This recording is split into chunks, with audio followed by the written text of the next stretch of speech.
కాబట్టి so brain haemorrhage అయిపోవచ్చు, kidneys fail అయిపోవచ్చు, ఇలాంటి హై రిస్క్లన్నీ తీసుకున్నారు.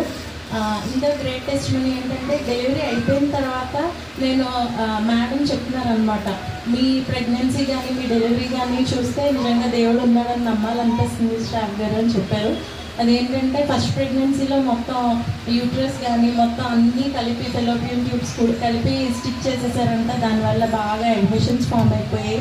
సెకండ్ ప్రెగ్నెన్సీ వచ్చే ఛాన్సే లేని పరిస్థితుల్లో దేవుడు మరి నన్ను నా భర్తను ప్రేమించి మరి ఎంతో చక్కటి బిడ్డను దయచేశారు. అలాగే నేను ప్రెగ్నెన్సీలో హాస్పిటల్స్కి వెళ్ళిన ప్రతిసారి కూడా ఏదో ఒక ప్రాబ్లం చెప్పేవారు. ఒకసారి బీపీ బాగా ఎక్కువ ఉంటుందని, నెక్స్ట్ టైం షుగర్ లెవెల్స్ బాగా పెరిగిపోయాయని, ఆ తర్వాత స్కాన్స్లో బేబీకి ఒక కిడ్నీ బాగా ఎన్లార్జ్డ్గా ఉందని, ఇంకొకసారి ఏమో హార్ట్లో బేబీకి హోల్ ఉంది అని చెప్పేసి.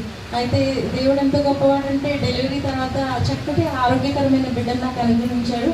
అలాగే తర్వాత మేము మళ్ళీ అన్నీ టెస్ట్ చేయగా బేబీ చాలా హెల్తీగా ఉంది, ఎలాంటి సమస్య లేదని చెప్పేసి మరి రిపోర్ట్స్ రావడం జరిగిందండి. అందుని బట్టి దేవునికి మేమెంతో కృతజ్ఞతాస్తుతులు చెల్లించవలసిన వారమై ఉన్నాము. అలాగే ఈ ప్రెగ్నెన్సీ జర్నీలో నన్ను సపోర్ట్ చేసిన వారందరికీ కూడా దేవుడు మరి మేమైతే ఒంటరిగానే ఉన్నామండి. నేను మా పాప నా భర్త మేము ముగ్గురం కలిపి ఉండేవాళ్ళం. అయితే దేవుడు మాకు సపోర్ట్గా రమణన్నయ్యను ఎంతో సపోర్ట్ చేశారు. పుష్ప రమణన్నయ్య మా యొక్క ప్రతి పరిస్థితిలో, సిక్ టైమ్స్లో, అలాగే ఏంజల్స్ ప్రేయర్ వారియర్స్ మా ఫ్రెండ్స్ అందరూ వచ్చి ప్రేయర్ చేసేవారు.